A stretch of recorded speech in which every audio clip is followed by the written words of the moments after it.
Neither one of these shows graphic violence. We could easily find tape that does show it. There's an awful lot of it out there. But what we're going to play instead for you is, in some ways, maybe more insidious than assault. What you'll hear is neglect, and neglect is itself a form of violence. The first tape is from a small town, Fredericksburg, Virginia. It's a 911 call recorded earlier this month. A woman called Tara Durant took her young daughter on errands downtown. As the two tried to drive home, a mob surrounded their vehicle and blocked it from moving. Several people jumped on Durant's car and screamed obscenities at her child. Terrified, Tara Durant called 911. And here's the response she got. They're on my car, all right? They're on my car right now. But we would suggest you slowly drive through the area. Don't hit anyone with your vehicle. I cannot get out of here, okay? You have to be patient, but I'll let the officers know, okay? Are you serious? The city told us that we can't do anything, ma'am. The city told us that this is a sanctioned event. Get out of my car. You know, this is going to get dangerous. I got a kid here. Yes, ma'am. We would suggest that you call up City Hall to let them know about your frustrations, because we're all very frustrated.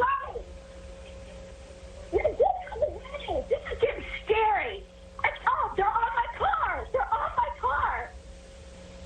And I got a little girl in the car crying. Are you kidding me? They're on my car. They're on my car. Ma'am, comes the reply. We would suggest you call up City Hall to let them know about your frustrations. Those are verbatim quotes. It's hard to listen to that tape without feeling emotional.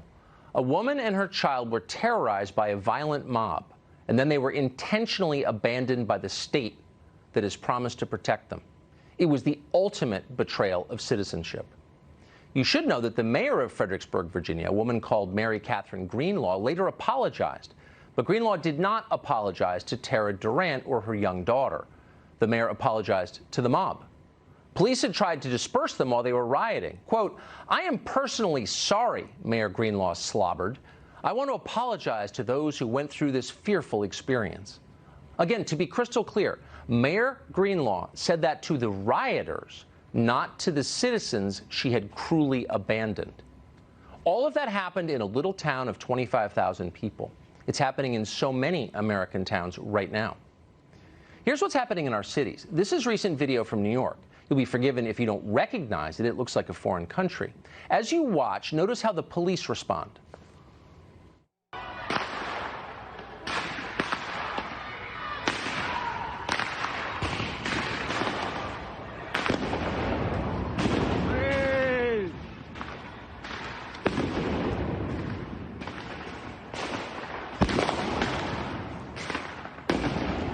The squad car just rolls on through. The cops don't even slow down. They've been told not to. They don't try to enforce the law. They can't enforce the law. Keep in mind, decent people live in that neighborhood. Decent people live in every American neighborhood. How would you feel if you lived there? You'd be very afraid. You'd feel like things were falling apart. More than anything else, you would want someone to restore order. You'd want a leader to take back your neighborhood from armed children, because armed children are far more threatening than even the worst rogue cop, always. But local leaders are not doing that. They are not restoring order. They're ignoring the suffering of their people. So what is the White House doing about this? Well, the president announced 2 days ago that anyone who topples a statue on federal property will face 10 years in prison. That is a welcome start. What we're living through right now, despite what people have told you, is not a local problem. This is a national crisis. The riots are designed to produce a national result: the destruction of our system of government and the removal of Donald Trump. People expect a president to respond to a moment like this, to fix it, and they have a right to expect that. The president runs the country. If the rioters were Saudi nationals, it would be very clear that there is nothing local about what we're watching. We would understand immediately that it's terrorism. The president would give a primetime address. Within hours, the feds would be hunting these people down and arresting them. If the rioters were white supremacists, they'd already be in prison facing life. So the question is, why isn't the Justice Department responding like this? That's not clear. Some blame the White House counsel's office. They say it's dominated by Bush partisans who were hostile to Trump. We don't know if that's true. If it is true, there's an easy solution to it. Just ignore their counsel. Send the lawyers to the basement till November and have them reorganize the card catalog or read Reader's Digest from the 70s. Only a fool lets lawyers make critical decisions anyway. They're not wise. If they were, they probably wouldn't be lawyers. Others say career bureaucrats at DOJ or federal prosecutors in the states are dragging their feet. The Attorney General, Bill Barr, says he is overseeing 500 separate investigations into rioters. Good for him. Presumably one of them is into the destruction of the Albert Pike statue in Washington. It took place last Friday. It was on live television. So far, no one has been arrested for it.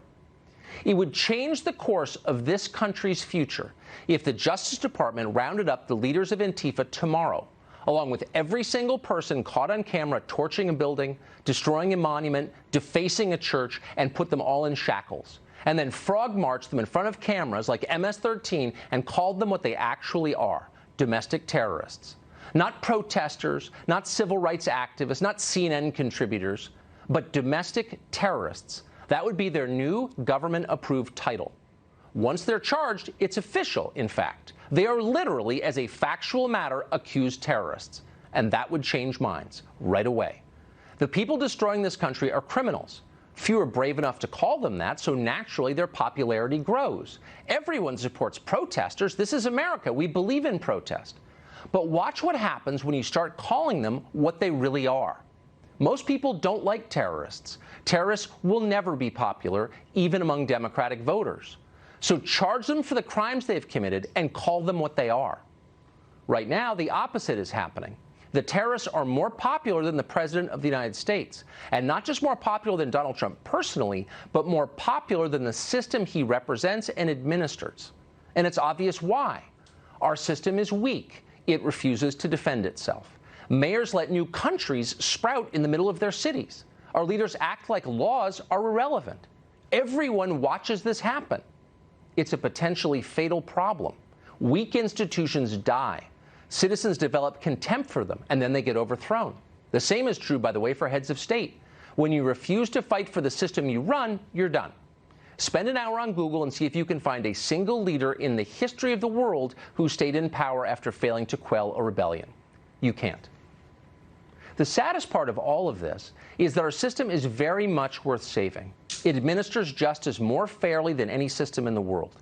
If we want to keep that system, we have to use that system. And that means enforcing America's laws with certainty, enforcing them right now at the moment of greatest peril. If we don't do it now, we never will do it. Ignore a law long enough and it becomes unenforceable. You'd be shocked if you got pulled over for doing 58 in a 55-mile-an-hour zone, obviously. Antifa's leaders would be shocked if they were arrested for destroying a statue of Abraham Lincoln. Just a month ago, destroying statues was a felony. Now, it's allowed. What will we allow a month from now? What will we allow by November? The point is, things change fast, and that includes social standards. They change very quickly, too. Just a few weeks ago, defunding the police sounded like a crackpot idea. Now it's happening. Millions of Americans support it.